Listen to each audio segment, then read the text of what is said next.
Dear student, मैं हाजिर हूँ आप सबके सामने आपका अपना स्टडी चैनल लेकर के स्टडी टिपलेट।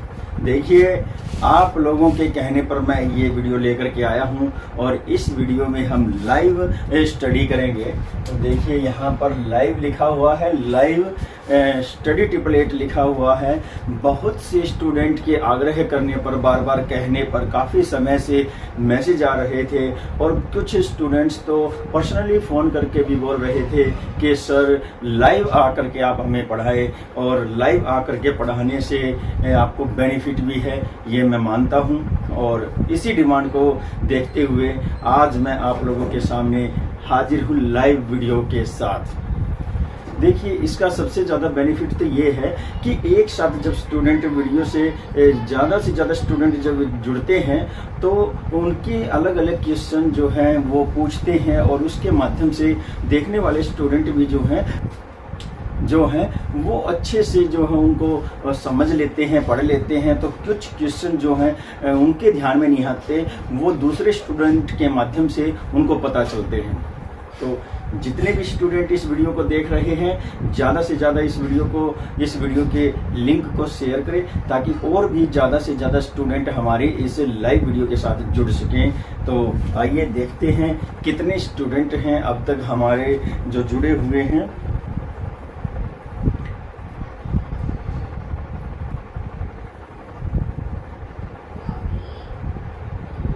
अभी तक जो स्टूडेंट कनेक्ट हुए हैं हमारी इस वीडियो से 35, 36, 37, 39 स्टूडेंट जो हैं हो चुके हैं, और ये लिस्ट बढ़ती जा रही है क्योंकि जिनको भी पता चल रहा है धीरे धीरे वो भी कनेक्ट होते जा रहे हैं। अब देखिए 47 हो गए हैं, और बड़ी खुशी की बात है, बड़ी तीव्र गति से स्टूडेंट्स इस वीडियो से टच में आ रहे हैं। तो देख क्या रहे हैं, किसका इंतजार कर रहे हैं? ज़्यादा से ज़्यादा स्टूडेंट्स को हमारे चैनल के साथ, इस लाइव वीडियो के साथ, हमारे चैनल के साथ, इस लाइव वीडियो के साथ कनेक्ट करने के लिए ज़्यादा से ज़्यादा लिंक शेयर करें और देखते रहिए स्टडी टिपलेट। जल्द ही हम अपने क्वेश्चन जो हैं शुरू करने वाले हैं। कुछ क्वेश्चन स्टूडेंट के माध्यम से पहले से ही मेरे पास आए हुए हैं, और कुछ क्वेश्चन आप लोगों के जो दिमाग में आते हैं आप वो पूछ सकते हैं। तो देखते हैं, यहाँ पर 58 स्टूडेंट कनेक्ट हो चुके हैं, और अभी और थोड़ा सा इंतज़ार कर लेते हैं, कुछ सेकंड का इंतज़ार और करते हैं। तो यहाँ पर स्टूडेंट जो है हमारे कनेक्ट हो रहे हैं। नमस्कार, जोनी जी कह रहे हैं नमस्कार सर, बहुत बहुत मुबारकबाद दे रहे हैं। तो आपको भी बहुत मुबारकबाद है जोनी जी। हितेश जी, यस सर, हम आपका ऑनलाइन स्टडी में, लाइव स्टडी में इंतज़ार कर रहे थे, वो आज आपने हमारी इच्छा पूरी कर दी। यस हितेश जी, आपके कहने और आपके बहुत सारे, आपके जैसे बहुत सारे स्टूडेंट्स के आग्रह करने पर हमने मजबूर होना पड़ा ये वीडियो स्टार्ट करने के लिए। और अब देखिए 77 स्टूडेंट हमारे जो है कनेक्ट हो चुके हैं। बड़ी ही तीव्र गति से स्टूडेंट कनेक्ट होते जा रहे हैं, और मैसेज भी आ रहे हैं, बार बार तीव्र गति से ऊपर जाते जा रहे हैं। मैसेज आ रहा है कि sir you are wonderful and study tiplet is great study channel.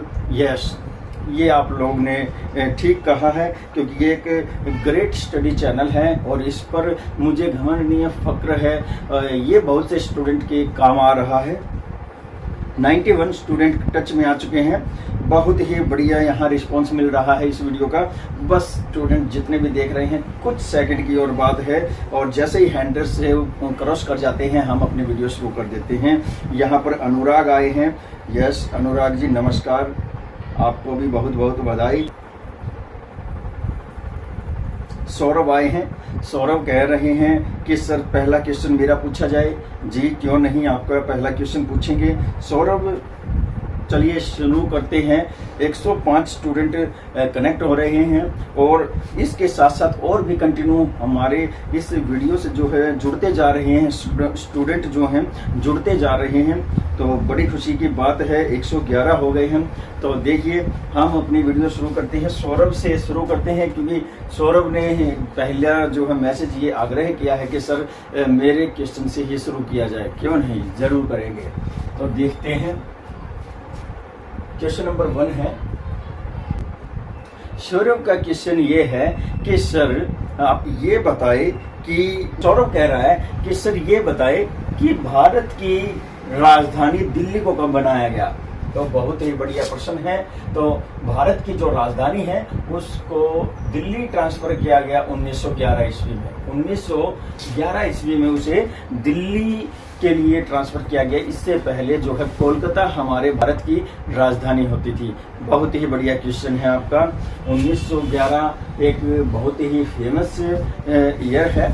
इस ईयर में आपको पता है कि हमारी जो राजधानी वो तो ट्रांसफर हुई थी और एक गेट का जो है निर्माण हुआ था। गेटवे ऑफ इंडिया था या इंडिया गेट था, तो आपको जो है ये पता होना चाहिए।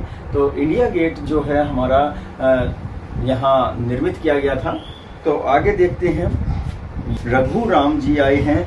रघु राम जी कह रहे हैं कि सर हमारे देश में कितनी यूनियन टेरिटरी हैं। बहुत ही बढ़िया क्वेश्चन है। तो यूनियन टेरिटरी जो है नंबर 2 पे बता रहे हैं और ये कितनी है 8 यूनियन टेरिटरी हमारे देश में। रघुराम जी और ऐसे ही स्टडी करते रहें। और प्रियांशी जी का क्वेश्चन आ रहा है, रानी सौब्राही किस राजघराने से संबंधित थी। तो रानी सौब्राही पूछा है, क्वेश्चन नंबर 3 है। रानी सौब्राही ये किस राजघराने से संबंधित थी ये पूछा है। तो वो है जींद स्टेट से, जींद राजघराने से। तो जींद राजघराने से जो है राज परिवार से ये संबंधित थी। बहुत ही बढ़िया क्वेश्चन किया है यहाँ प्रियांशी जी ने। Very good. नेक्स्ट क्वेश्चन आ रहा है प्रियांशी का ही है और प्रियांशी जी ने पूछा है कि सर पूछ रही है प्रियांशी जी कि गुलाबी केला कहाँ पाया जाता है। What a fantastic question Priyanshi ji, बहुत ही बढ़िया आपने क्वेश्चन पूछा है। तो गुलाबी केला जो है ये कहाँ पाया जाता है ये पूछा है। तो आपको हम ये भी बताएंगे और सभी स्टूडेंट ध्यान रखें इस क्वेश्चन को, बड़ा ही इंपॉर्टेंट क्वेश्चन है। तो नंबर जो 4 क्वेश्चन है इसका आंसर हम बताएंगे केरल में। केरल में जो है गुलाबी केला, गुलाबी कलर का केला पाया जाता है, ये उगता है। और ये जो केला है ये पीले केले की एवज में उसकी अपेक्षा बहुत ही ज़्यादा लजीज, खाने में मुलायम होता है। बहुत ही बढ़िया केला है। तो देखिए नेक्स्ट क्वेश्चन आ रहा है, 17वीं लोकसभा के चुनाव कब हुए थे। जी बहुत ही बढ़िया यहाँ प्रश्न पूछा गया है। 5वें नंबर पर ये क्वेश्चन है। और 17वीं लोकसभा के चुनाव ये 2019 में हुए थे। 2019 में हुए थे, है ना। बहुत बढ़िया प्रश्न, वेरी गुड। नेक्स्ट देखते हैं। यस 47 स्टूडेंट हमारे जुड़ चुके हैं और सभी बधाई दे रहे हैं। मैं भी इस वीडियो के माध्यम से आप लोगों को बधाई दे रहा हूं। बहुत बहुत कांग्रेचुलेशन। तो चलिए हमारा नेक्स्ट क्वेश्चन देख लेते हैं। राष्ट्रीय मानवाधिकार आयोग के महासचिव कौन है। तो राष्ट्रीय मानवाधिकार आयोग के महासचिव पूछा है। तो नंबर 6 पे है। यहाँ आपको बताएंगे राष्ट्रीय मानवाधिकार आयोग के जो महासचिव है वो श्री देवेंद्र। ये राष्ट्रीय जो मानवाधिकार है उसके आयोग के जो है महासचिव हुए हैं और ये 2 मई 2022 को नियुक्त हुए थे। बहुत ही बढ़िया क्वेश्चन लेकर के आए हो आप। और देखते हैं नेक्स्ट क्वेश्चन क्या है हमारे मैसेज में। क्वेश्चन आ रहा है और ये पूछ रहा है, राष्ट्रों के मध्य राजनीति नामक पुस्तक के लेखक कौन है। तो बहुत ही बढ़िया ये प्रश्न है। तो देखते हैं, राष्ट्रों के मध्य राजनीति नामक पुस्तक के जो लेखक हैं वो है जे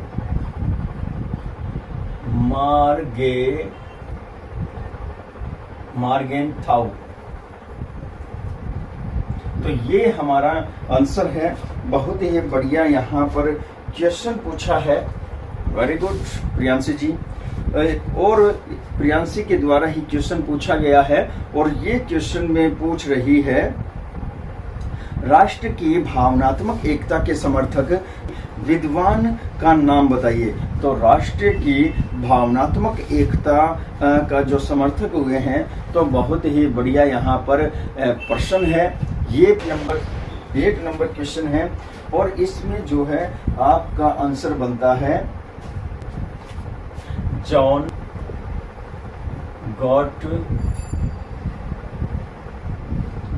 गॉटफ्रेड हेडर। ये इसका आंसर है, जॉन गॉटफ्रेड हेडर। बहुत ही बढ़िया प्रश्न है। नेक्स्ट, डियर स्टूडेंट, साथ के साथ वीडियो का लिंक शेयर करते रहें। जितने ज़्यादा स्टूडेंट आपके इस स्टडी चैनल से जुड़ेंगे उतने ही ज़्यादा यूनिक क्वेश्चन आप लोगों को जानने को मिलेंगे, पढ़ने को मिलेंगे, समझने को मिलेंगे और आपका बेनिफिट भी इसी में ही है। क्वेश्चन नंबर देखिए, नेक्स्ट आ रहा है, राष्ट्र की भावनात्मक एकता के समर्थक कौन थे? तो बहुत ही बढ़िया यहाँ क्वेश्चन पूछा गया है। राष्ट्र की भावनात्मक एकता के समर्थक जो थे वो थे डॉक्टर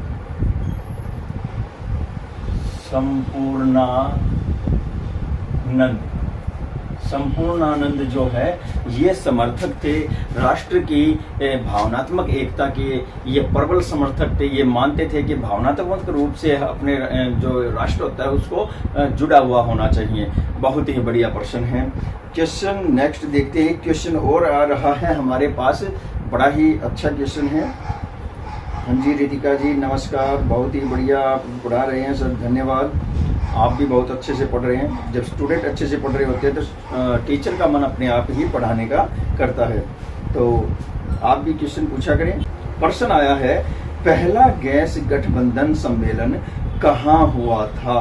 तो पहला गैस गठबंधन जो सम्मेलन है ये पूछा गया है, ये कहाँ हुआ? तो कहाँ हुआ ये तो बताएंगे, इसके साथ हम आपको बताएंगे कब हुआ। तो देखिए, पहला जो गैस गठबंधन सम्मेलन है ये हुआ आपका बलग्रेड में। अब आप कहेंगे बलग्रेड कहाँ है? तो ये है सर्बिया में। और कब हुआ? 1961 में। 1961 में सर्बिया में जो है, यहाँ पर जो क्वेश्चन आपने पूछा है और क्वेश्चन का नाम है गैस गठबंधन जो सम्मेलन हुआ है वो 1961 में हुआ। नेक्स्ट क्वेश्चन है यहाँ पर राजीव जी, यस बोलिए, when was the Tashkent agreement? तो ये हमारा बहुत ही लाजवाब क्वेश्चन पूछा है स्टूडेंट ने। क्वेश्चन नंबर 11 है। तो ताशकंद जो ट्रीटी हुई है, ताशकंद ट्रीटी भी बोलते हैं इसको। तो ये जो है 10 जनवरी 1966 में हुई थी। ये जो समझौता हुआ था, ताशकंद समझौता, ये 10 जनवरी 1966 को हुआ था और ये भारत पाकिस्तान के बीच में हुआ था। उस समय के तत्कालीन प्रधानमंत्री लाल बहादुर शास्त्री जी ने पाकिस्तान के साथ ये ताशकंद समझौता किया था, क्योंकि दोनों देश जो है युद्ध में संलग्न थे और दोनों को ही अपार नुकसान हो रहा था। इसको रोकने के लिए ताशकंद समझौता किया गया। बहुत बढ़िया क्वेश्चन है। क्वेश्चन नंबर नेक्स्ट देखते हैं हमारा क्या बता रहा है। When did the Battle of Bagru the place? तो बागरू की बैटल के विषय में पूछा गया है और ये कहाँ होता है ये भी पूछा गया है। तो बहुत ही बढ़िया क्वेश्चन है। तो क्वेश्चन नंबर 12 है बागरू जो बैटल है ये कब होती है ये आपको देखना है। तो बागरू बैटल 20 अगस्त 1748 को जो है लड़ी जाती है और ये जयपुर में और जय सिंह द्वितीय। जय सिंह द्वितीय के समय में ये जो बागरू का युद्ध है ये लड़ा जाता है, बहुत ही फेमस युद्ध हुआ है।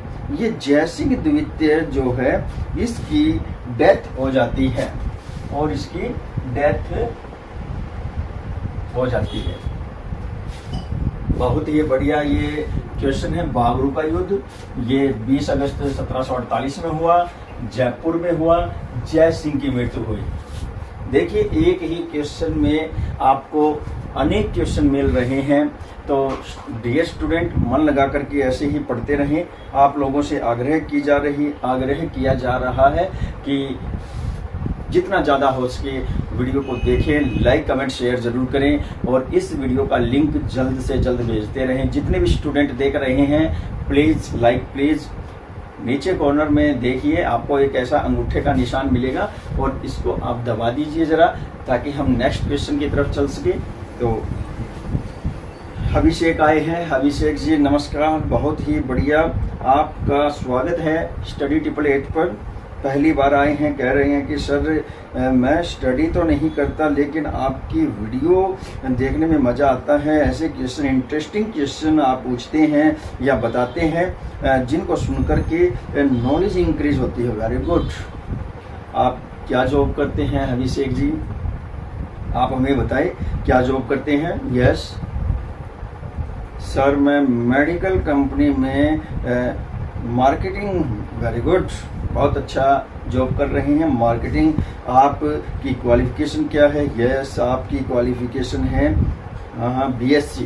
वेरी गुड, बीएससी आपने कर रखी है, तो आप इस लाइन में लगे रहिए। आगे कंपनी में आप जो है लिंक में रहे, जब भी जॉब निकलती है अप्लाई करते रहें, आप प्रमोट हो जाएंगे। मेहनत ही आपको कामयाब करेगी। नेक्स्ट क्वेश्चन देखिए, द बुक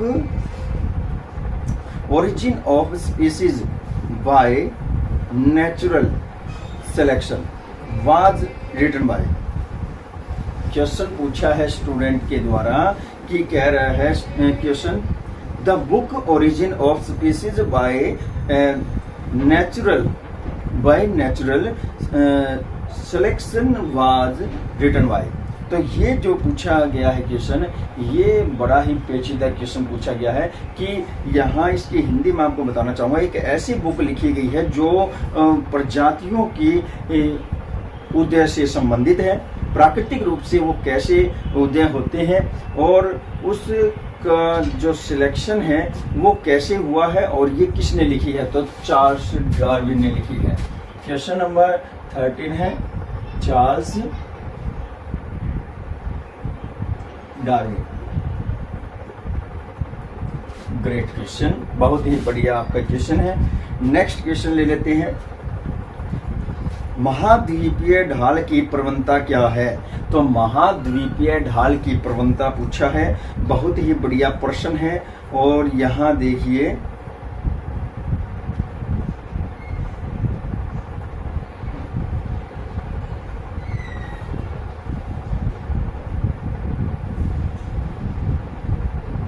तो महाद्वीपीय प्रवणता ढाल जो है ये समुद्री तट होता है और ये जो है जितना पानी में डूबा हुआ होता है उसको कहा जाता है। और ये किनारे पर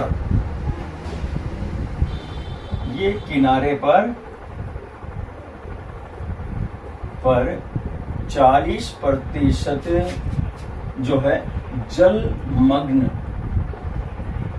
होता है। 40% जलमग्न होता है और उसके बाद 8.5% ये जो है तटीय क्षेत्र होता है, मतलब किनारा होता है। यहाँ हम जो है बीच बोलते हैं इसको और यहाँ बैठते हैं रहते हैं। तो बहुत ही बढ़िया ये प्रश्न है। हाँ जी राकेश जी नमस्कार, बोल रहे हैं सर मैं विपिन का पापा बोल रहा हूँ। यस बोलिए सर। विपिन आपकी वीडियो बहुत देखता है, तो आज मैंने सोचा कि मैं भी तो देखूं कि सर क्या पढ़ा रहे हैं, कैसा पढ़ा रहे हैं। तो आपकी वीडियो मैंने 20 मिनट तक देखी है, बड़ा ही इंटरेस्टिंग आप तरीके से पढ़ाते हैं। जी नमस्कार, धन्यवाद। मैं यकीन दिलाना चाहूँगा इस चैनल पर आपके बच्चों को मिसगाइड नहीं किया जाएगा, उनको जोशीले भाषण दे करके उनको मतलब उनकी भावनाओं को जगा करके गलत रास्ते पर ले जाने का प्रयास नहीं किया जाएगा। केवल इस चैनल का एक ही मकसद है, स्टडी स्टडी और स्टडी। तो आप निश्चिंत रहे, बच्चे को जो है वीडियो देखने दें और वो इंक्रीज करे अपने ज्ञान को, हम यही चाहते हैं। विपिन नाम का स्टूडेंट, ये बड़ा ही एलिगेंट स्टूडेंट है और ये बार बार मैसेज करके क्वेश्चन पूछता रहता है, तो आप बेफिक्र रहिए। देखते हैं नेक्स्ट क्वेश्चन हमारा क्या है। क्वेश्चन पूछा गया है, देवरा का युद्ध कब हुआ? तो देवरा का युद्ध पूछा है, बहुत ही बढ़िया, ये गजब का क्वेश्चन है भाई। तो देवरा का युद्ध होता है, ये राजस्थान से संबंधित है और क्वेश्चन नंबर 15 है। देवरा का युद्ध राणा प्रताप और अकबर के बीच में होता है। अकबर के बीच होता है, राणा प्रताप और अकबर के बीच होता है डियर स्टूडेंट, देवरा का युद्ध। और ये कब होता है? ये होता है 1582 में, 1582 ईस्वी में जो है ये युद्ध होता है। अब इससे जुड़ा हुआ एक और नेक्स्ट आंसर है, एक और पॉइंट है, और वो है कौन जीतता है कौन हारता है? अकबर हारता है, अकबर हारता है। इस युद्ध में अकबर जो है हार जाता है और ये 1582 में लड़ा जाता है राजस्थान के जो राणा प्रताप हैं वो और अकबर के बीच में। तो वेरी गुड क्वेश्चन है आपका प्रियांशु जी, शाबाश, बहुत से स्टूडेंट को बेनिफिट होने वाला है इस क्वेश्चन से। नेक्स्ट क्वेश्चन देखते हैं, गिरी सुमेल का युद्ध किसके बीच होता है? ये पूछा है। तो बहुत ही बढ़िया ये क्वेश्चन है आपका। तो देखिए, गिरी सुमेल का युद्ध पूछा है, क्वेश्चन नंबर 16 है। और गिरी सुमेल, गिरी सुमेल का युद्ध सबसे पहले तो आपको पता होना चाहिए ये किस किस के बीच में होता है। मालदेव और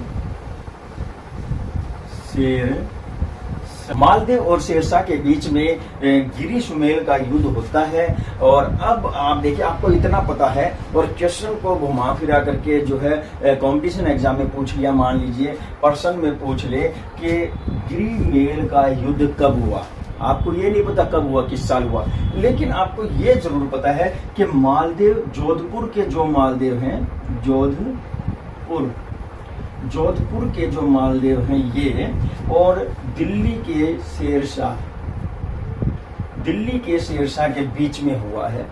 अब सीधी सी बात है, दिल्ली की गद्दी पर शेरशाह सूरी ने राज किया, कब किया? 1540 से लेकर के 1555 तक, नहीं 45 तक, 1545 तक।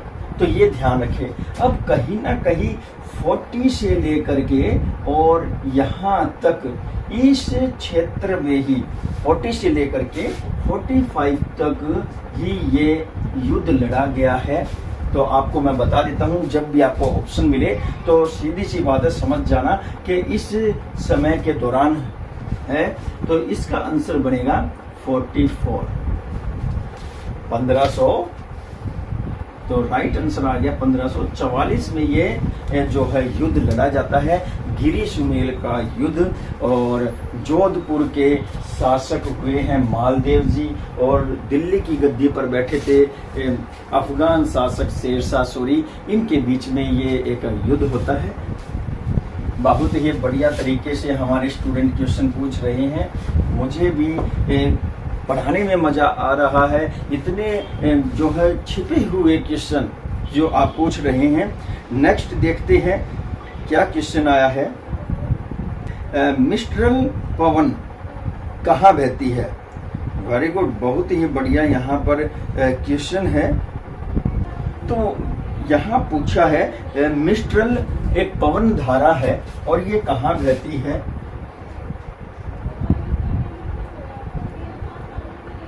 मिस्ट्रल एयर, मिस्ट्रल जो एयर है ये कहाँ बहती है, ये पूछा गया है। तो देखते हैं, ये बहुत ही बढ़िया क्वेश्चन पूछा गया है हमारे स्टूडेंट के माध्यम से। ये जो है ये एक ठंडी जल धारा है और फसलों के लिए हानिकारक है, हानिकारक है, फसलों के लिए ये हानिकारक है। अब प्रश्न बनता है कि ये कहाँ बहती है, किस किस के बीच में बहती है, तो ये आपको पता होना चाहिए। तो ये बहती है रोन नदी के उत्तरी घाटी में, रोन नदी के उत्तरी घाटी में और दक्षिणी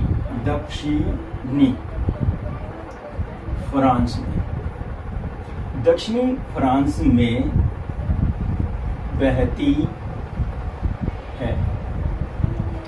डियर स्टूडेंट, आपको समझ में तो आ गया होगा। प्रश्न पूछा है मिस्ट्रल एयर, मिस्ट्रल स्ट्रीम, ये क्या है, कहाँ बहती है, क्या काम आती है? तो सीधी सी बात है, ये एक ठंडी जलधारा है और इससे जो है फसलों को नुकसान होता है। ठंडी जलधारा है तो नुकसान ही होगा, सीधी सी बात है। और रोन नदी बहती है, ये कहाँ? दक्षिणी फ्रांस में एक रोन नदी बहती है। इसके उत्तरी घाटी में, उत्तर साइड की जो घाटी है वहाँ ये बहती है। बड़ा ही लाजवाब क्वेश्चन है। आज तक ऐसा क्वेश्चन किसी स्टूडेंट ने मेरे से नहीं पूछा है। तो प्रियांशी जी, कॉन्ग्रेचुलेशन आपको, बहुत ही बढ़िया आप क्वेश्चन लेकर के आए। आपकी वजह से बहुत से स्टूडेंट को बेनिफिट होने वाला है। भाई देखते रहोगे या लाइक कमेंट शेयर भी करोगे? आप जितने ज़्यादा स्टूडेंट्स को अपने चैनल से जोड़ सकते हैं तो जोड़िए। ये चैनल जो है आप लोगों का बहुत ही ज़्यादा प्रोत्साहन पा चुका है और थोड़ा सा प्रोत्साहन जो है इच्छुक है और थोड़ा सा प्रोत्साहन पाने का इच्छुक है। देखते रहिए, बढ़िया यहाँ क्वेश्चन हमारे सॉल्व किए। नेक्स्ट क्वेश्चन पूछा है अजय के द्वारा, तो कह रहे हैं कि सर क्या हरियाणा कभी पश्चिम बंगाल से जुड़ा हुआ था? बहुत ही बढ़िया यहाँ एक क्वेश्चन पूछा है हमारे स्टूडेंट ने और जिनका नाम है मिस्टर अजय हरियाणा। नंबर 18 है, हरियाणा जो है ये पूछा पश्चिम बंगाल से। तो यहाँ इस ईयर को याद रखें, 1833 ईस्वी को हरियाणा, उस समय हरियाणा तो नहीं था लेकिन ये एक ठेठ देसी क्षेत्र जरूर था। इसको हम पंजाब में भी नहीं बोल सकते उस समय, क्योंकि पंजाब में इसको कब मिलाया गया? पंजाब में इसको मिलाया गया था 1858 में। 1858 में पंजाब में इसको मिला दिया जाता है, लेकिन उससे पहले ये पश्चिम बंगाल में था और 1833 में था। उसके बाद जो इन दोनों के बीच का समय है वो है उत्तरी सरकार। उत्तरी सरकार के बीच में रहा इतना समय। ये प्रोविनेंस क्षेत्र जो था उत्तर प्रदेश के अंडर में आता था, तो इस समय ये इसके अंडर में रहा। बहुत बढ़िया ये क्वेश्चन पूछा है। फिर जींद स्टेट के राजा की अंग्रेजों के साथ सहयोग करने की वजह से अंग्रेजों ने इस क्षेत्र को जीत करके पंजाब में मिला दिया था और बहुत ही बढ़िया जो है ये क्षेत्र रहा है। हमारा कल्चर बहुत ही पुराना है। तो यहाँ एक गजब का क्वेश्चन पूछा है। यहाँ पर कैसे हैं आप? मैं अच्छा हूँ, आप अपनी बताएं। आपकी स्टडी कैसे चल रही है? सर क्या अकबर 2 थे? वेरी नाइस क्वेश्चन पूछा है अकबर।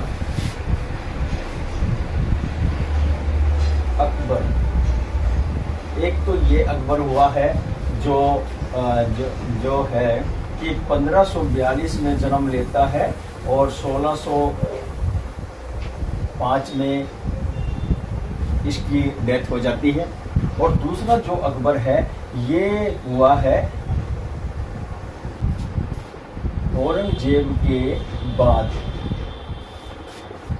जो अकबर आया है, अकबर द्वितीय बोलेंगे इसको, अकबर द्वितीय हुआ है। ये इतने योग्य शासक नहीं हुए हैं। औरंगजेब के बाद जितने भी मुगल बादशाह आए हैं वो इतना प्रभावशाली नहीं रहे और धीरे धीरे ये जो मुगल शासन है अपने पतन की ओर चला जाता है।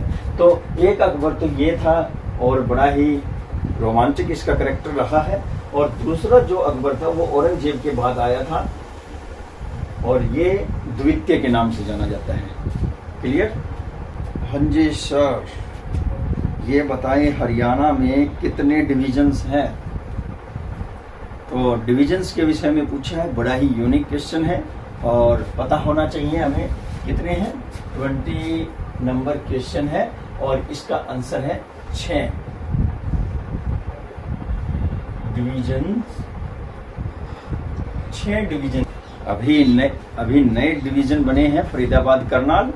ओके, तो 6 डिवीजन है।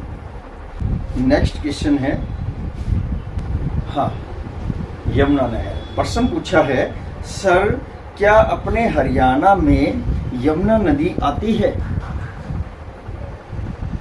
वेरी वेरी ब्रिलियंट क्वेश्चन है आपका। मैं अक्सर स्टूडेंट से पूछ लेता हूँ, जहाँ जिस स्कूल में मैं पढ़ाता हूँ वहाँ भी उनसे पूछ लेता हूँ, या कोई स्टूडेंट मेरे को बाहर मिलता है वहाँ पूछ लेता हूँ। हरियाणा की प्रमुख नदी पूछ लेता हूँ, हरियाणा की प्रमुख नदी, हरियाणा की प्रमुख नदी, हरियाणा की प्रमुख नदी। तो स्टूडेंट सभी यही कहेंगे यमुना। क्या कहेंगे? यमुना। तो यमुना नहीं है, यमुना नदी जो है हरियाणा की प्रमुख नदी नहीं है। हरियाणा की प्रमुख नदी है घग्गर। घग्गर नदी जो है ये हरियाणा की प्रमुख नदी रही है, घग्गर। या हम यहाँ पर ये और लगा देते हैं, आधा गया है घग्गर नदी। और पूछ लेते हैं कि यमुना। सभी स्टूडेंट बताते हैं कि सर, जिनसे भी मैं पूछता हूँ कि यमुना नदी हरियाणा की प्रमुख नदी है। यमुना नदी हरियाणा में एंट्री ही नहीं करती। यमुना नदी जो है ये हमारा यमुना नगर है, यमुना नगर है। और यहाँ से बहते हुए ऐसे निकल जाती है, फिर ऐसे निकलते हुए ये दिल्ली में एंट्री कर जाती है। ठीक है, उत्तर प्रदेश की सीमा से, उत्तराखंड से निकलते हुए हिमाचल प्रदेश की सीमाओं से जो है ये हमारे हरियाणा की तरफ आती है। हरियाणा में एंट्री तो नहीं करती, लेकिन यमुना नगर के क्षेत्र को टच करती है। और इस क्षेत्र का नाम यमुना नगर इसी वजह से पड़ा है कि इसके बगल से यमुना नदी गुजर रही है, इसलिए इसको यमुना नगर कहा गया। यमुना नदी के किनारे ये एक नगर बसा था और इसका नाम यमुना नगर रख दिया गया। तो यहाँ से एक कैनाल निकाली गई है जो पूरे हरियाणा में पानी सप्लाई करती है और इस कैनाल का नाम है पश्चिमी यमुना नहर। ये पश्चिमी यमुना नहर है, नदी नहीं है, ये ध्यान रखिएगा। हरियाणा की प्रमुख नदी घग्गर नदी है और घग्गर नदी के अलावा जो है यमुना नदी को जितने स्टूडेंट हरियाणा की प्रमुख नदी बोल रहे हैं, तो यमुना नदी हरियाणा में नहीं आती है। यमुना नदी से एक नहर निकाली गई है पश्चिमी यमुना नहर के नाम से, पूरे हरियाणा को जल प्रोवाइड करवाती है और ये एक नहर है, नदी नहीं है, तो ये ध्यान रखें। बहुत ही बढ़िया यहाँ क्वेश्चन पूछा था वीरभान जी ने, बहुत ही बढ़िया वीरभान जी। वेरी गुड, फंटेस्टिक वीरभान जी, वीरभान जी। जयदीप जी आप इनोसेंट हैं। करनाल, करण, करण, करनाल, मिल गया आंसर। करनाल को करण ने ही बसाया था और यहाँ करण ने अपना शासन चलाया है। और करण कौन थे? करण थे महाभारत काल में, है ना। तो आपको मैं समझता हूँ कि आपको आंसर मिल गया होगा। तो नेक्स्ट क्वेश्चन भी पूछा है इन्होंने हाथों हाथ। एक और क्वेश्चन पूछ लिया है कि सर ऐसा एक केंद्रीय सेंटर बताइए जहां पूरे देश की मिट्टी का अध्ययन किया जाता है। वाह जी वाह। क्वेश्चन नंबर 22 है और वो है मिट्टी लवणता रिसर्च या अनुसंधान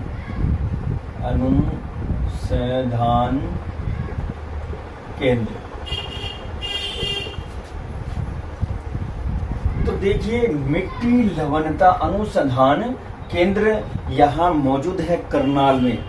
इसको इंग्लिश में बोलेंगे the soil salinity research centre, the soil salinity research centre, the soil salinity research centre. यहाँ पर मिट्टी का अध्ययन किया जाता है और ये करनाल में है जी। ओके, बहुत ही बढ़िया तरीके से पढ़ रहे हैं हमारे स्टूडेंट। अभी अभी करनाल से जो है क्वेश्चन पूछा गया जयदीप के द्वारा। जयदीप जी हम उम्मीद करते हैं कि आप अपने लाइफ में कामयाब हों। शाबाश। प्रश्न ये पूछ रहा है, अरुण जी आए हैं, एक नया प्रश्न लेकर के आए हैं भिवानी से। बहुत ही बढ़िया प्रश्न पूछा है कि सर फतेहपुर सीकरी में एक बहुत बड़े दरवाजे का निर्माण हुआ है प्राचीन समय, मतलब इतिहास में, तो उसका नाम बताइए और वो क्यों बना। यहाँ पर अरुण जी ने एक बहुत ही बढ़िया प्रश्न पूछा है। एक ही प्रश्न से बहुत सारे जो है क्वेश्चन के आंसर आपको पता चलेंगे। तो 23 यूपी और फिर फतेहपुर सीकरी, यानी कि फतेहपुर सीकरी।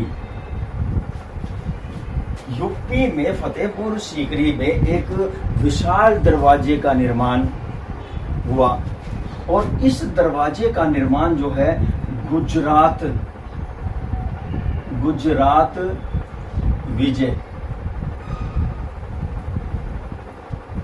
के कारण हुआ। गुजरात पर विजय पाई थी एक मुगल बादशाह ने और उसने इसका निर्माण करवाया था। तो उस बादशाह का नाम था अकबर। अकबर ने गुजरात पर फतेह हासिल की, विजय हासिल की और इस जीत के जो स्मारक के रूप में, इसकी खुशी के रूप में जो है उसने एक बहुत विशाल दरवाजा बनवाया और उसका नाम जो था वो था बुलंद दरवाजा। वेरी नाइस क्वेश्चन आपका, बहुत ही बढ़िया क्वेश्चन है डियर स्टूडेंट। तो उम्मीद करता हूँ आपको आपके क्वेश्चन का जवाब मिल गया होगा। तो सोनाक्षी जी आई हैं। सोनाक्षी जी कह रही हैं कि सर अगर एयर से, हवा से हाइड्रोजन को हटा दिया जाए तो क्या होगा। शायद साइंस के स्टूडेंट हैं ये और ये पूछ रहे हैं अगर है वायु से अगर हाइड्रोजन हटा दिया जाए तो क्या होगा। तो होगा जी फायर होगा। जो आप फ्री फायर खेलते हैं ना, वैसा ही एक फायर होगा, है ना। एक बार जब आग लग गई तो हाइड्रोजन की अनुपस्थिति में जब तक ऑक्सीजन आग को मिलती रहेगी, आग फैलती रहेगी और भड़कती रहेगी। ये होगा जी। फिर जो ओस की बूंदें हैं वो संघनित होती है, बारिश के रूप में नीचे गिरती हैं, उसमें कटौती हो जाएगी। आप का जो प्रदूषण है, जो एयर में मिला हुआ होता है, वो जो है जब बारिश के साथ नीचे आता है वो क्रिया रुक जाएगी, प्रदूषण और ज़्यादा बढ़ जाएगा। तो बहुत से कमियां हो जाएंगी, लेकिन मेन बात आपको याद रखनी है कि जो आग है वो बुझेगी नहीं।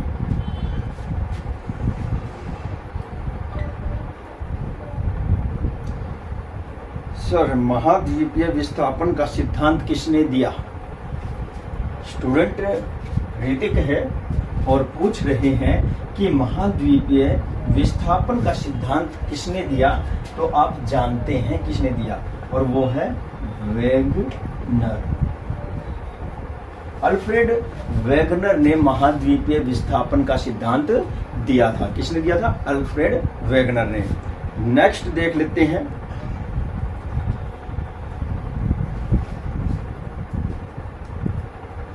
सर, शेरशाह सूरी ने हमारे भारत में कम समय तक शासन किया, और शेरशाह सूरी के विषय में हमें ज़्यादा कुछ पता नहीं, पर हरियाणा के टेस्ट में इससे संबंधित एक क्वेश्चन आता रहता है। यस, आप बिल्कुल सही कह रहे हैं अभिषेक जी, आपने बिल्कुल सही कहा। शेरशाह सूरी का जन्म सासाराम में होता है। उसका बचपन उसके दादा के पास नारनौल में बीतता है, और उसने काफी कुछ कार्य हिसार में रहते हुए भी किए हैं। बिलग्राम का युद्ध हो या कन्नौज का युद्ध हो, ये युद्ध उसने लड़े हैं। हुमायूं को भारत से खदेड़ा है। उसी ने ही पहली बार पेपर करेंसी की शुरुआत, उसने एडमिनिस्ट्रेशन सिस्टम को सुव्यवस्थित किया। उसने बहुत अच्छे से जो है अपना संगठन बना करके रखा शासन के दौरान। बड़ा ही बहादुर योद्धा हुआ है, अफगान शासक हुआ है। और बताइए इसके विषय में आपको क्या बताऊं। इसका बचपन का नाम फरीद खां था। इसके जो वंशज थे शाह कुली खां, उन्होंने हैदराबाद में चार मीनार बनवाया है। 1597 में उनके द्वारा, शाह कुली खान के द्वारा जो है चार मीनार का निर्माण करवाया गया था। और जल महल का निर्माण जो है नारनौल में करवाया। और शाह कुली खां की जो मजार बनी हुई है, जो कब्र बनी हुई है, वो भी नारनौल में है। और ये शेरशाह सूरी एक बहादुर योद्धा हुआ है। जब गन पाउडर के एक्सप्लोजन की वजह से इनकी मृत्यु हो जाती है, और इनके मर जाने के बाद इनका पुत्र इस्लाम खां जो है वो गद्दी पर बैठता है, और वो योग्य नहीं होता, मतलब अयोग्य होता है, इतना साहसी नहीं होता, और वो जो है हुमायूं को दोबारा से अपने भारत में आने से नहीं रोक पाता। तो आई होप आपको आपके क्वेश्चन का जवाब मिल गया होगा। इनमें से ही हरियाणा के टेस्ट में क्वेश्चन आते रहते हैं। तो डियर स्टूडेंट, इस समय हमारे चैनल को जो टोटल स्टूडेंट देख रहे हैं 1875 जो व्यूवर्स हैं वो हमारे इस चैनल को देख रहे हैं, वीडियो को समझ रहे हैं, सुन रहे हैं, क्वेश्चन भी कर रहे हैं, लेकिन अभी तक उन्होंने लाइक, कमेंट, शेयर नहीं किया है। और यहाँ तक कि उन्होंने अपने चैनल को स्टडी टिपलेट को सब्सक्राइब भी नहीं किया है। और फ्यूचर में ऐसी ही ढेर सारी बेहतरीन वीडियो पाने के लिए आपको सब्सक्राइब करना जो है, इस चैनल को सब्सक्राइब करना बहुत जरूरी आपके लिए। जब हम नेक्स्ट ऑनलाइन क्लास लेने जाएंगे तो उसका नोटिफिकेशन किसको मिलेगा? फिर नोटिफिकेशन आपको तभी मिलेगा जब आप इस चैनल को सब्सक्राइब कर लेंगे।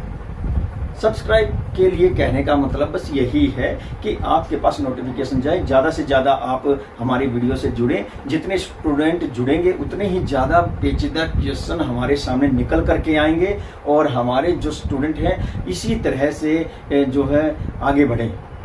उनको जो क्वेश्चन मैं अपने हिसाब से पढ़ा रहा हूँ वो मेरी स्ट्रेटेजी है, और जो स्टूडेंट क्वेश्चन पूछता है उससे जुड़े हुए और भी बहुत सारे क्वेश्चन हमें बताने को मिलते हैं। तो डियर स्टूडेंट, आज की वीडियो में इतना ही। मैं संजय कुमार आपके लिए ढेर सारे इंटरेस्टिंग क्वेश्चन लेकर के फिर से हाजिर हो जाऊंगा। तब तक के लिए मुझे दीजिए इजाजत।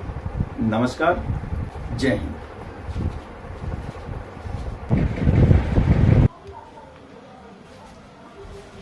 हेलो एवरीबॉडी, मैं संजय कुमार हाजिर हूँ आप सबके सामने आपका अपना स्टडी चैनल लेकर के स्टडी टेबल 8। तो बहुत बढ़िया वीडियो लेकर के आया हूँ आप लोगों के लिए। हरियाणा जीके के एक से एक जबरदस्त क्वेश्चन छाट करके लेकर आया हूँ। ऐसे क्वेश्चन हैं कि आप का कॉन्फिडेंस लेवल जो है वो हाई लेवल तक जाएगा। काफी दिनों का गैप हो गया हरियाणा जीके की वीडियो के बाद, फिर एनसीईआरटी की बुक की जो वीडियो थी वो हमने अपलोड की है। अब फिर से क्योंकि सीईटी मेंस के एग्जाम चल रहे हैं तो हरियाणा जीके की वीडियो लाना लाजमी था। बहुत से स्टूडेंट कह रहे हैं कि सर आपकी वीडियो में जो क्वेश्चन आप पुट करते हैं वो हमने पहली बार सुने हैं और बहुत ही लाजवाब क्वेश्चन हैं। उन्होंने मुझसे ये भी पूछा कि आप ये क्वेश्चन कहाँ से पुट करते हैं। तो देखिए, ज़्यादातर तो ये हमारे द्वारा जो है हमारे दिमाग में सेव होते हैं, क्योंकि हम जो है टीचर जो होते हैं जो टीचिंग करवाते हैं वो बुक अपने दिमाग में रखते हैं।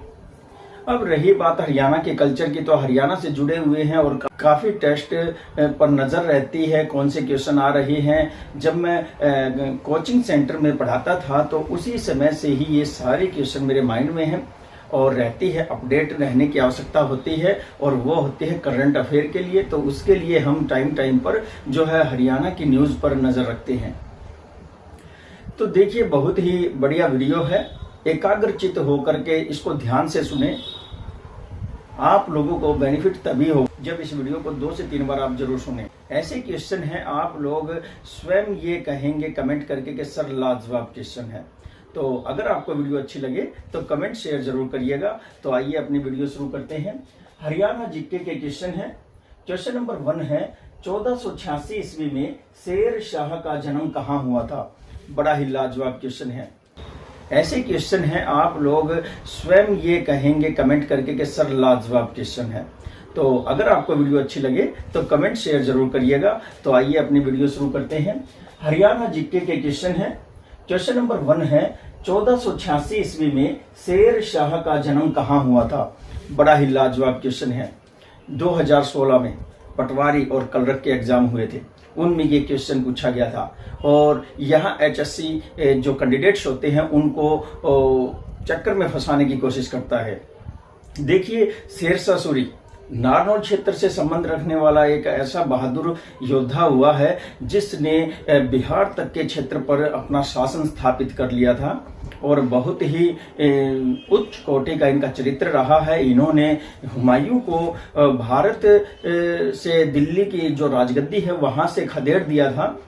तो ये व्यक्ति ज्यादातर नारनौल में समय बिताता है, इनका बचपन नारनौल में गुजरता है। और एक ऑप्शन जो है इसी क्वेश्चन के लिए एक ऑप्शन नारनौल जरूर देता है HSC, क्योंकि सभी ने जो है ये पढ़ा होता है कि नारनौल और कहीं ना कहीं इसका संबंध हिसार से भी है। तो देखिए, ये दोनों ऑप्शन जो है ये क्वेश्चन के ऑप्शन में पाए जाते हैं। और जो थोड़ा बहुत सुन रखा है जिन कैंडिडेट्स ने वो इन दोनों में से एक ऑप्शन को चुन लेता है। लेकिन आप लोगों की जानकारी के लिए बता देता हूं कि जो शेरशाह सूरी है इसका जन्म स्थान सासाराम रहा है।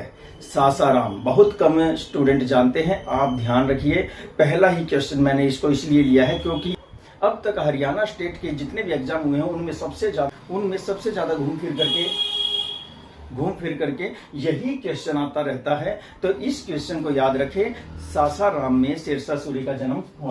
घूम फिर करके यही क्वेश्चन आता रहता है। तो इस क्वेश्चन को याद रखें, सासाराम में शेरशाह सूरी का जन्म हुआ था। क्वेश्चन नंबर 2, सरफाबाद को आज किस नाम से जाना जाता है? कुछ हमारे ऐसे नगर हुए हैं जिनका प्राचीन नाम कुछ और होता है और अब आगे चल करके वर्तमान में उनका नाम कुछ और है। तो सरफाबाद जो है बहादुरगढ़ को कहा जाता था।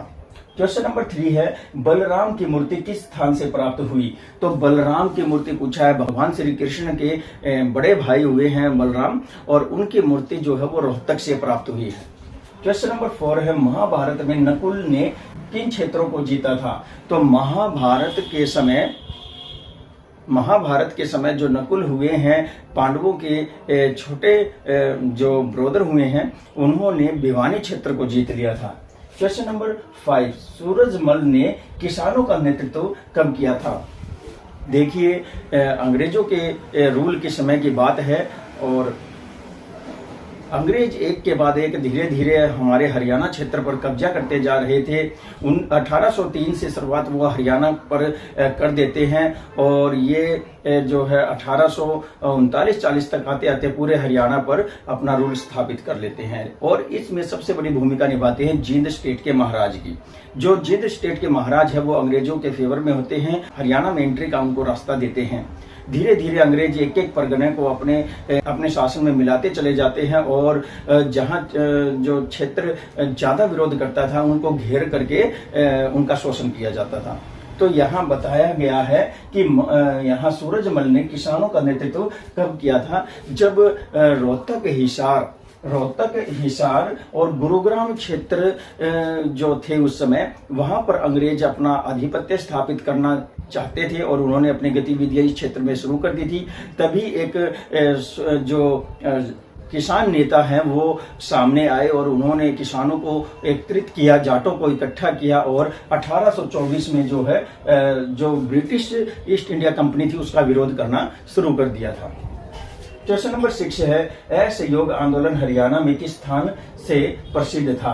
तो किस नाम से प्रसिद्ध था? असहयोग आंदोलन हरियाणा में किस नाम से प्रसिद्ध था? तो पूछा गया है असहयोग आंदोलन किसने चलाया था? महात्मा गांधी ने चलाया था। और इतना जबरदस्त इसका व्यापक प्रभाव हुआ था कि यह हरियाणा तक भी पहुंच गया था और हरियाणा में इस आंदोलन को, इस असहयोग आंदोलन को गांधी की आंधी के नाम से जाना जाता था। गांधी की आंधी। तो हमारा नेक्स्ट क्वेश्चन है, ये क्वेश्चन भी जो बड़ा ही लाजवाब क्वेश्चन है, ये कंपटीशन एग्जाम में घूमता रहता है हर बार। तो हडसन ने रोहतक जीतकर किसे दे दिया था? हडसन ने रोहतक को जीता था और किसे दे दिया था? बात इसी समय की है। 1824 में हडसन को ब्रिटिश ईस्ट इंडिया कंपनी जो है इस क्षेत्र का नेतृत्व देती है और हडसन जो है वो रोहतक पर चढ़ाई कर देता है और रोहतक को वो जीत लेता है। और किसकी मदद से? जींद स्टेट के महाराज जो थे उस समय, उनकी मदद से जो है वो रोहतक पर कब्जा करने पर कामयाब हो जाते हैं। और उसी जींद स्टेट के राजा की वफादारी को देखते हुए जो ने रोहतक को जीतकर जींद में मिला दिया था। तो ये रोहतक को सजा दी गई थी और राजा जो थे जींद स्टेट के वो रोहतक पर रूल करते थे उस समय। तो यहाँ पर ये क्वेश्चन आप याद रखें, हडसन जो है ये 1824 में जींद में रोहतक को मिला देते हैं। क्वेश्चन नंबर 8 है, छाछरौली का विद्रोह सन 1818 में किसके नेतृत्व में हुआ था?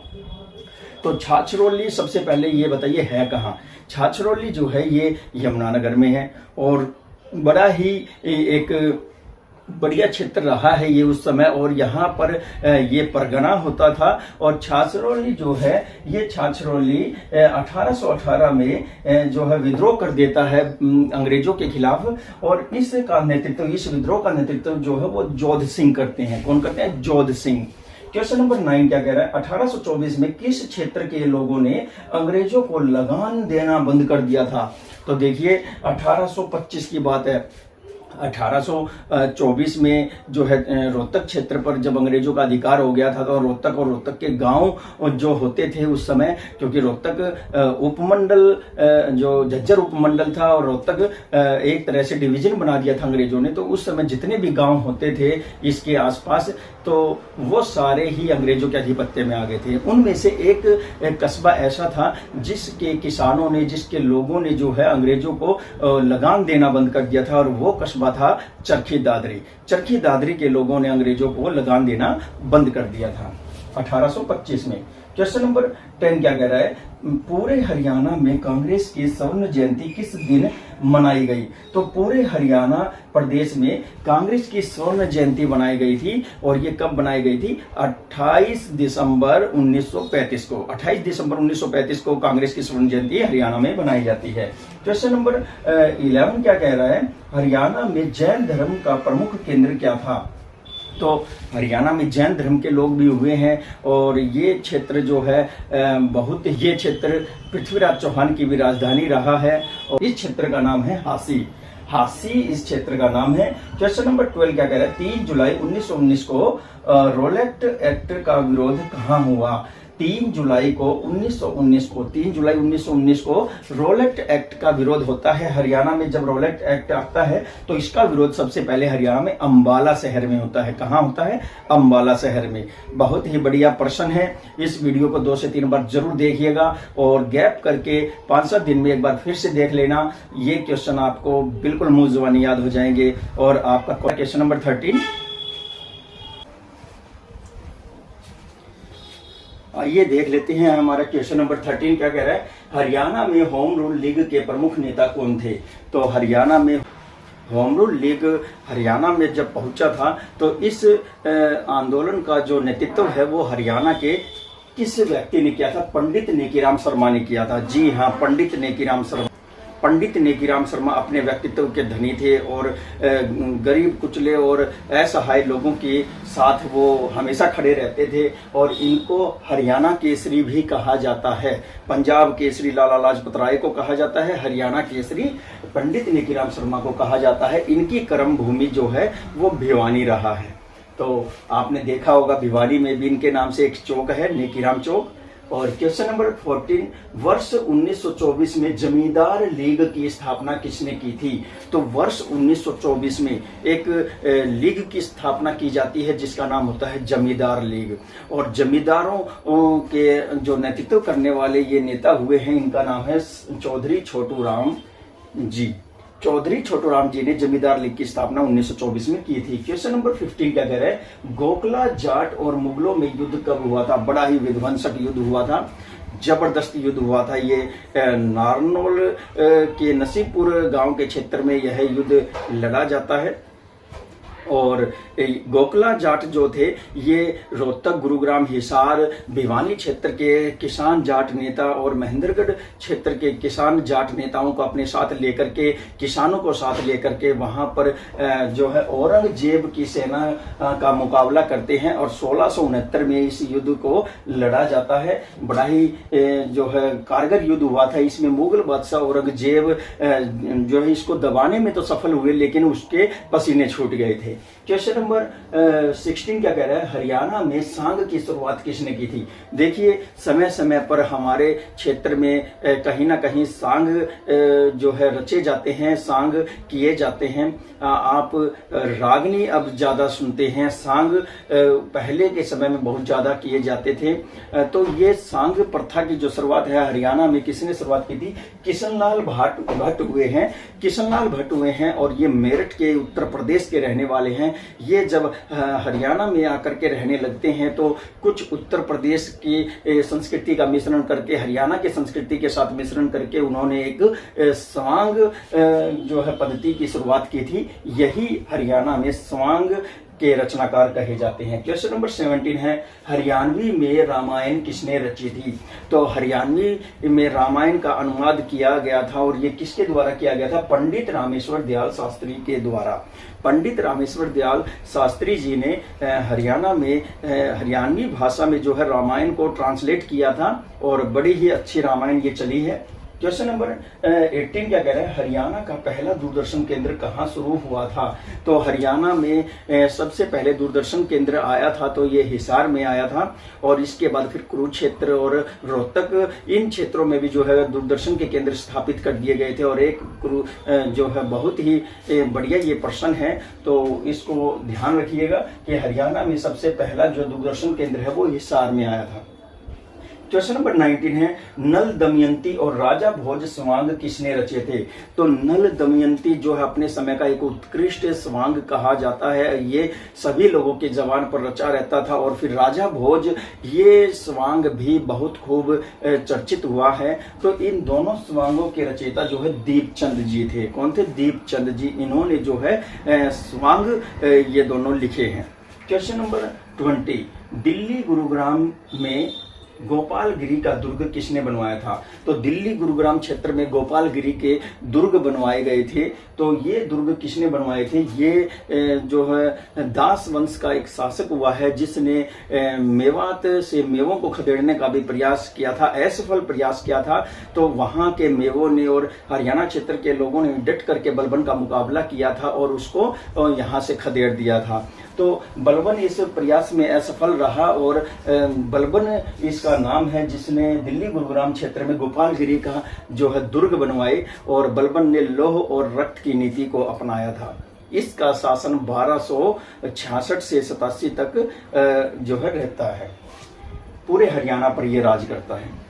क्वेश्चन नंबर 21, राज्य में चनेटी का स्तूप कहाँ स्थित है। तो चनेटी का स्तूप पूछा है, तो ये भी बहुत ही इंपॉर्टेंट क्वेश्चन है। चनेटी का स्तूप जो है आता रहता है, और 2016 के जो मैंने आपको बताया था कि क्वेश्चन जो आए थे कलरक के एग्जाम में, पटवारी के एग्जाम में, ग्राम सचिव के एग्जाम में, तो उनमें से ये भी एक क्वेश्चन था कि जो चनेटी का स्तूप है वो कहाँ स्थित है। तो हरियाणा के यमुनानगर जिले में जगाधरी के पास जो है चनेटी का स्तूप मौजूद है। क्वेश्चन नंबर 22 क्या कह रहा है, हरियाणा में कहाँ से सूर्य देव की मूर्ति मिली है। तो हरियाणा के एक क्षेत्र से, एक नगर से, एक कस्बे से जो है सूर्य देव की मूर्ति मिली है खुदाई के दौरान। तो ये सूर्य देव की मूर्ति अग्रोहा से मिली है। अग्रोहा कहाँ है? हिसार जिले में। क्वेश्चन नंबर 23 क्या कह रहा है, प्रश्न है कि विष्णु भगवान की मूर्ति कहाँ से मिली है। तो विष्णु भगवान की मूर्ति जो है रोहतक के मोहनबाड़ी क्षेत्र से जो है प्राप्त होती है। इसमें विष्णु भगवान जो है आशीर्वाद देते हुए खड़ी हुई मुद्रा में दर्शाए गए हैं। क्वेश्चन नंबर 24 है, शेष सैया पर लेटे भगवान विष्णु की मूर्ति कहाँ से मिली। अब दूसरी मूर्ति मिलती है, ये शेष नाग पर लेटे हुए भगवान विष्णु की आराम करते हुए एक जो है मूर्ति मिलती है। और इस मूर्ति को जहाँ से प्राप्त किया गया उस क्षेत्र का नाम है सोनीपत जिले के फिजिलपुर से। सोनीपत जिले का फिजिलपुर गांव है, यहाँ से शेष सैया पर लेटे हुए भगवान विष्णु की मूर्ति प्राप्त होती है। तो डियर गाइज, डियर स्टूडेंट्स, तो ये थे हमारे हरियाणा जीके के जबरदस्त क्वेश्चन। ये आप लोगों के लिए एक जबरदस्त मौका है, ऐसे क्वेश्चन को चूकिएगा नहीं। आप खुद भी पढ़े, आपके रिलेटिव्स, आपके दोस्त, आपके क्लासमेट्स, सबको ये वीडियो शेयर करें ताकि वो भी आपके साथ साथ जो है अपनी नॉलेज को इंक्रीज करें। आप हरियाणा क्षेत्र की संस्कृति, ज्ञान, नॉलेज के क्षेत्र में अपने आप को ऊंचा उठाएं, और यहीं से ही आपके जो है 30 से 35 नंबर हरियाणा के कंपटीशन एग्जाम में जरूर पूछे जाते हैं। और इन क्वेश्चन को चूकिएगा नहीं, जबरदस्त क्वेश्चन है, आप लोगों ने स्वयं ही देखा है। अगर आपको लगता है कि ये क्वेश्चन आप लोगों के लिए यूजफुल है और वीडियो आपके लिए लाभदायक है, तो लाइक, कमेंट, शेयर जरूर करिएगा। और जो नए मेंबर इस वीडियो को देख रहे हैं, ऐसी ही ढेर सारी वीडियो फ्यूचर में प्राप्त करने के लिए आप लोग इस चैनल को सब्सक्राइब जरूर करिएगा। तो इसी के साथ ही मुझे दीजिए इजाजत। मैं संजय कुमार और ढेर सारी एक से एक बढ़िया वीडियो लेकर के आपके सामने फिर से हाजिर हो जाऊंगा। नमस्कार, जय हिंद।